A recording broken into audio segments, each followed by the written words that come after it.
ময়মনসিংহের নির্ধারিত সময় 18 মাসেও শেষ হয়নি জনস্বাস্থ্য প্রকৌশল বিভাগের পাইপলাইনে পানি সরবরাহ প্রকল্পের কাজ হয়েছে মাত্র 16%। অভিযোগ উঠেছে 16% কাজ করে ঠিকাদার 60% কাজের বিল তুলেছেন। প্রাথমিকভাবে প্রকল্পে অনিয়ম ও দুর্নীতির প্রমাণ পেয়ে প্রকল্প পরিচালক বরখাস্ত করেছে স্থানীয় সরকার মন্ত্রণালয়। ময়মনসিংহ থেকে বাবলু হোসেনের তথ্য, নুরুজ্জামানের ছবিতে প্রতিবেদন।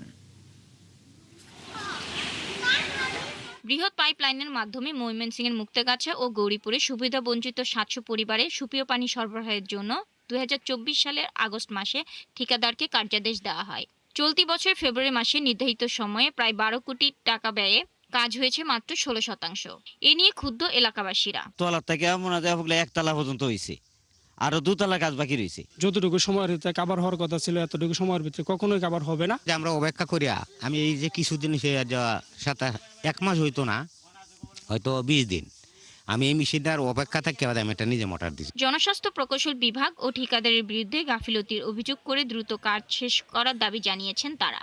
যত লেবাররা আসলো হেগের খালি সমস্যা, আমরা টাকা পাই না স্লো এইভাবেই চলতেছে। জনস্বাস্থ্য বিভাগের স্থানীয় কর্মকর্তারা অভিযোগ স্বীকার করলেও ঠিকাদারি প্রতিষ্ঠানের বিরুদ্ধে কোনো কার্যকর পদক্ষেপ নেওয়া হয়নি। মূল রাস্তা থেকে একটু ভিতরে আমাদের মালামালগুলো এখানে রাখতে হয়, ওইখান থেকে ক্যারিং করে ভিতরে আনতে হয়, এই জন্য কিছু কালক্ষেপণ হচ্ছে। ইতিমধ্যে মেয়াদ পার হয়ে গেছে, তো ঠিকাদার টাইম এক্সটেনশনের আবেদন করেছে, আর আমরা তাদেরকে বিভিন্ন রকমের তাগাদাপত্র দিয়ে যাচ্ছি এবং বিষয়টি কর্তৃপক্ষকে অবহিত করা হচ্ছে। প্রকল্প পরিচালককে বরখাস্ত করা হলেও মন্ত্রণালয় বলছে প্রাথমিকভাবে তদন্তে অভিযোগের সত্যতার প্রমাণ মেলেনি। প্রকল্প পরিচালকও অভিযোগ অস্বীকার করেছেন। অতিরিক্ত বিল নেওয়া হয়। এখন মনে করেন এখানে সামিউলের সাথে জামালের একটা অন্তর্দ্বন্দ্ব, মানে ময়মনসিংহ এবং শেরপুরে ওই দ্বন্দ্বগুলো আমার উপরে এসে পড়ে। সরকার দলের স্থানীয় সংসদ সদস্য সহ প্রতিমন্ত্রী জানান, প্রকল্পে কোনো অনিয়ম ও গাফিলতি পেলে ব্যবস্থা নেওয়া হবে। মুক্তাগাছার কাজের ব্যাপারে খোঁজ নিয়ে যতটুকু জানতে পেরেছি আসলে কোনো কাজই হয় নাই। এটা আমি মন্ত্রী মহোদয় সাহেবকে অনুরোধ জানাবো, উনি যেন এটা খোঁজ খবর নিয়ে এটার একটা তদন্তর ব্যবস্থা করে উনি। তো আমরা ওদের কাছ থেকে চাবো 100% কাজ নেওয়ার জন্য, এবং ওই বিল নিয়ে যে যদি অনিয়ম হয়ে থাকে তারপর তার বিচার করব। এই কাজের টেন্ডারের প্রাক্কলিক দরের চেয়ে দরদাতা ওই প্রতিষ্ঠানকে 14% বেশি দরে কার্যাদেশ দিয়েছে বলেও অভিযোগ রয়েছে। শাকিলা সিথি, 71। ময়মনসিংহের জনস্বাস্থ্য প্রকৌশল বিভাগের পাইপলাইনে পানি সরবরাহ প্রকল্পের বর্তমান পরিস্থিতি জানাতে যুক্ত হচ্ছেন সহকর্মী বাবুল হোসেন। বাবুল, এখন পর্যন্ত কতটুকু কাজ সম্পন্ন হয়েছে এবং কাজের ধীরগতি ও দুর্নীতির বিষয়ে সংশ্লিষ্টরা কি বলছেন, এই বিষয়ে কোনো ব্যবস্থা কি নেওয়া হয়েছে কিনা?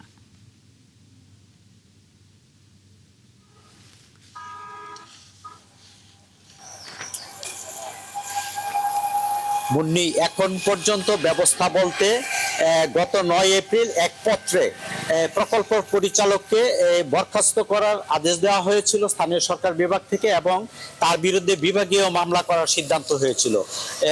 এর বাইরে আমরা পরবর্তীতে দেখেছি যে মাত্র 1 সপ্তাহের পরই 22 এপ্রিল আরেকটি পত্রে স্থানীয় সরকার বিভাগের আরেকটি পত্রে তার সেই বরখাস্তের আদেশ প্রত্যাহার করা হয়েছে এবং বলা হয়েছে যে তার বিরুদ্ধে দুর্নীতি এবং অনিয়মের কোনো তদন্তে প্রমাণিত হয়নি।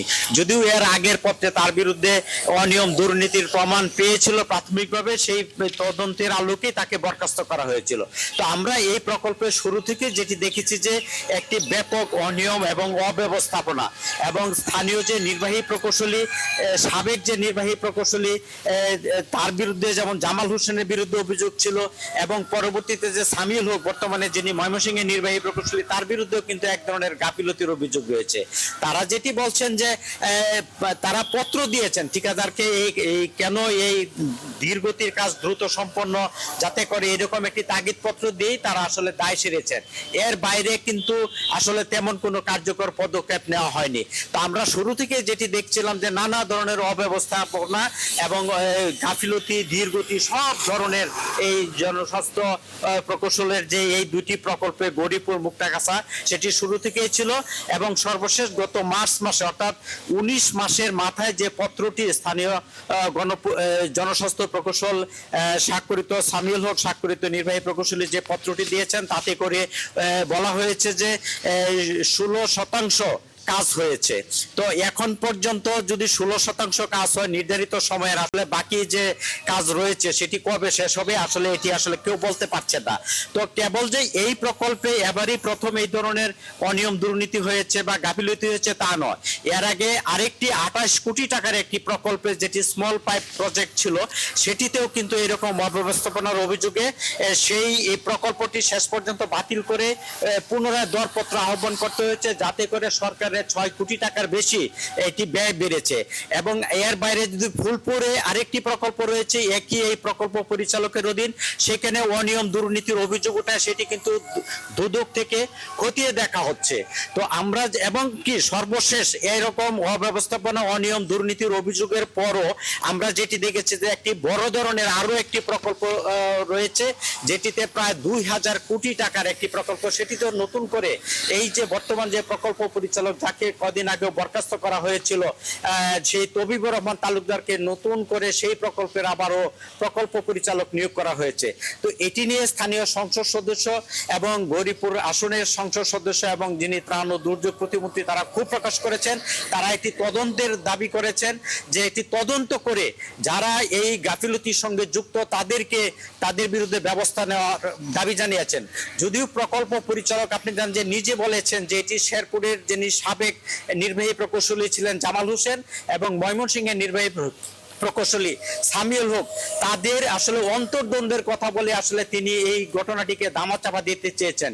মূলত আমরা যেটি সরজমিনে দেখেছি শুরু থেকে স্তরে স্তরে যে নানা অনিয়ম অব্যবস্থাপনা সেটির কারণেই আসলে এই প্রকল্পটি এখন পর্যন্ত আলোর মুখ দেখেনি এবং এই নির্ধারিত 18 মাস পার হওয়ার পর 19 মাসের মাথায় কাজ হয়েছে 16%। তো এটি আসলে প্রশ্ন থেকে যেহেতু দরদাতা প্রতিষ্ঠান ঠিকাদারি প্রতিষ্ঠান 14% বেশি উচ্চ দরে কাজ নিয়েছিলেন, তিনি যদি এই কাজটি ফেলে চলে যান কিংবা এটি বাতিল করা হয় তাতে তার কোনো লস হবে না, তিনি কোনো ক্ষতিগ্রস্ত হবে না, তা নিয়ে লাভের মুখই দেখবেন।